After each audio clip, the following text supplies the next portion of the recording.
Hello! Welcome once again to Northworthy Sagas and Stories. I am your host, Tirkir Thorkelson. I welcome you once again. Please leave a comment. Don't forget to smash the like button.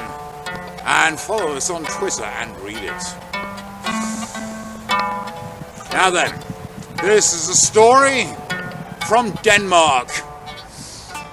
As I'm sure you know, many were the Danes who came here to the land of the Angles over 1,000 years ago. Indeed, half of Angleland became known as the Danelaw, because this is where the Danish language, Norse, was spoken, and where the Danish law was used. Now then, there was a husband and wife, and they lived there in Denmark, farming. They had herds of animals, they had cattle, and they had pigs. Also, they owned considerable amounts of land, and part of their holdings were up on the heath. And when the time of year was right, they'd go up there to collect heather. It was a job that took all day. They were up at sunrise, set off, got there in good time. And they took a wooden cart with them, which they loaded up. The day was drawing to a close. Both members of the married couple were tired out by this time, especially the wife, because she was expecting a child in a few months' time. And because of this, her husband said to her, "Look now, wife, you take the reins of this cart and you drive it back to our homestead. I'll follow on behind. Keep an eye out, though, because there are all kinds of fell beasts around. If anything tries to attack you while you're riding along alone, take this." And he handed her a great wooden pitchfork with 2 long prongs.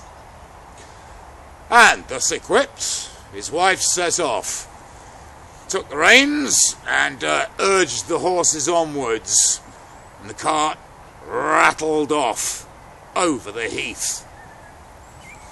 And now the sun fell below the horizon, and in the gloaming, the wife suddenly became conscious of all the sounds around her. Scufflings and growlings, and the last of the light had gone, when, all of a sudden, a great shaggy shape launched itself at the cart, and it was a great wolf, an evil-looking thing. Instinctively, and without hesitation, she reached for the pitchfork. She beat at the wolf, and it staggered back, but then it lunged again. Once more she beat at it, and she didn't like to inflict pain on any kind of living creature, for she was a very kind-hearted soul. Nevertheless, she struck at it once again with the shaft of the pitchfork. Once again it came, but this time even closer, and it snapped at her hangarock, the long apron that she wore to cover up her dress. It tore through the woolen fabric. So now she had no choice but to use the sharp prongs of the fork. This time when the wolf attacked, she stabbed at it. The wolf yelped and ran off into the dark, howling and growling all the while. And therefore, she made her way safely back to her homestead. And some time later, her husband arrived after her. But he was in a very bad mood. Straight away he started to find fault with everything she'd done, scolded her at the slightest excuse. And then she noticed he had strands of material hanging out of his mouth, the exact same colour as her apron that had been shredded by the wolf's fangs. And then she understood the truth. "It's just as well," she said to him, "that I beat you away with the shaft of the pitchfork, and that I only stabbed until I had no recourse but to do anything else.